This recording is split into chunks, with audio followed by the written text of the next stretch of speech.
How's it going, guys? It's Kenneth here, and today's episode is going to be all about seeds. A few episodes ago I mentioned that I was going to start thinking about buying seeds that I was going to plant sort of in summer and autumn for vegetables over winter, and I was recommended to take a look at a place called the Real Seed Catalogue. A family member has bought seeds from them before, and they said there was some interesting stuff on the website that I should take a look at. So a few weeks ago I went onto their website and started reading a bit about them. I came across quite a lot of interesting information with regards to seed law that I had absolutely no idea existed. So I've done some reading about it, and I understand a bit of it, but I'll leave loads of information in the comments below, in the description below, for you guys to go take a look at it for yourself, because there's so much to read up on. But I'll read some of it out to you. So, the European Commission is currently drawing up a new law to regulate the sale of all seeds, plants and plant material. The latest draft of the law is even more restrictive than the regulations that we have at the moment. Every single variety of vegetable will have to be registered on an EU list, otherwise it would be illegal to sell it. That's crazy. To be registered on the list, seed varieties have to pass a series of tests demonstrating what is called DUS, distinctiveness, uniformity and stability. It costs nearly £3,000 to test and register just one single variety of a seed for sale. Although we've had a system like this for many years, there have been much simpler and cheaper options for what are considered amateur varieties for home gardeners, and the rules have never been strictly enforced in the UK. Let's see. The EU wants to get rid of these simpler and cheaper rules for amateur seed and make sure that every country enforces the rules 100%. So why are these laws such a bad thing? The effect of this new legislation will be to massively limit the choice of vegetable varieties available to home gardeners. This is because if you are selling seed to farmers, you can expect to sell hundreds of tons of seed every year, so it's worth the cost of registering the variety. But if you're selling to gardeners, even the biggest seed companies will be selling a few kilos at most, sometimes just a few hundred grams of the more unusual varieties. It just doesn't work out to pay thousands of pounds to register that specific variety. So the seed designed for farmers, so only seed designed for farmers will be registered and be legally sellable. Unfortunately, varieties suitable for farmers often aren't appropriate for home gardeners and allotment growers. There's quite a few reasons for that. I'm not going to list all of them. The problem is quite simple. If these new laws are passed, there will be fewer and fewer varieties developed for gardeners and small growers. Everybody will have to grow varieties that have been designed for commercial large-scale farming, whether they like it or not. I was quite shocked at that, but having dug deeper into it, it seems that the law was going to be scrapped. Let me just see if I can find it here. Okay, so latest update.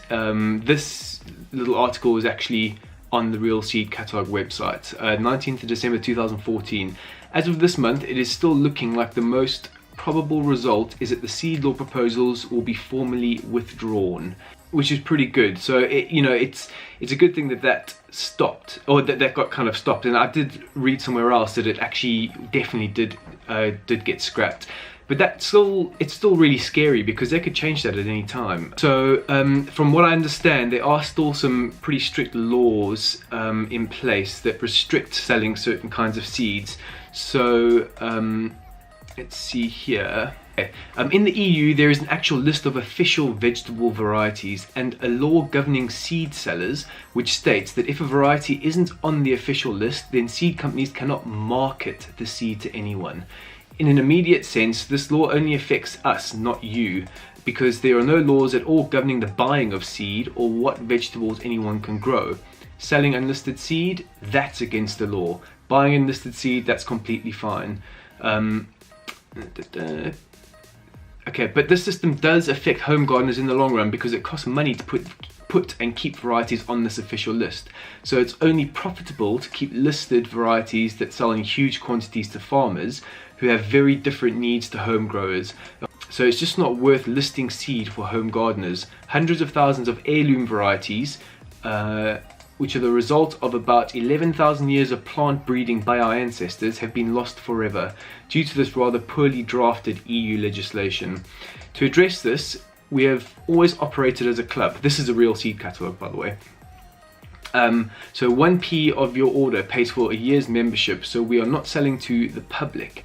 Okay, so on top of these crazy laws that are in place that I had no idea existed, I kind of started reading a bit more about hybrid seeds, and the real seed catalogue only supply real open pollinated seed that aren't hybrids and aren't genetically modified, and they've got very specific reasons as to why.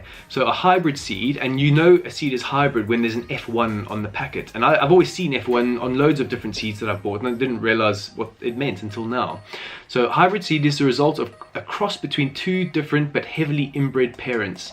Seed you save from these plants will either be sterile or give a whole mix of shapes and types, usually producing a poor crop. Only the seed company knows what the parents are, thus only they can produce that particular variety. So in a sense, they own that seed, and you know, that again, that's crazy. So they've got control over that variety. If you want to grow it, you have no other source. Good for seed companies, but not for us. Small growers should be able to keep their own seed, selecting each year the best plants most suitable for their own land and their conditions. Just on a first thought, I'd show you the packaging. It's really, really cool. All the seeds come in these little sort of plastic bags. I don't know if you can see that. So it's got the name of whatever you bought, a bit of description on it, and on the back it explains a bit about the seed and how you plant them. And also, whenever I'm presuming it's like this every single time you buy from them, but in the delivery, you get a list of what you bought. It tells you a bit about the company, and it gives you instructions for every single one of the seeds you bought on how to save seed from those plants. So over the next couple of months, I'm going to start doing like sort of reviews on all these seeds, and it's going to take a while obviously to get to the end, because once they're planted, we've got to, you know, they've got to sprout, we've got to grow them, we've got to eat them basically. So I'll review things like how I planted them, where I planted them, the results I got, you know, what they tasted like as well, how well the seed germinated, all that kind of thing. And hopefully by next spring there'll be a whole collection of videos reviewing these various seeds. And you know, it's just, I'm doing it for you guys more than anything, just so that you can take a look at some unusual varieties of vegetables out there that you don't normally get in the shops. I just wanted to mention as well that I'm not being paid by the Real Seed Catalogue to do this. I'm not sort of, you know, being rewarded for anything. I'm doing it off my own back, just for something interesting for you guys to watch. You know, I would definitely recommend checking them out and going to their website, reading a bit more about this, because it's really interesting. And the more and more we know about this, you know, and the more informed we are, the better decisions we can make. So, you know, moving forward, I'm certainly going to be buying seeds that are a bit more responsibly sourced and more ethical. I think it's really important that consumers have the ability to keep seed from the vegetables they grow, to keep on growing every year. So I hope you will find all of these reviews interesting, and I've certainly found just this interesting. If you haven't subscribed yet and you'd like to carry on watching these videos, hit the subscribe button now, and it would be great if you could share this video with your friends and family. Leave a comment if you have any questions, and like on the video would also be much appreciated.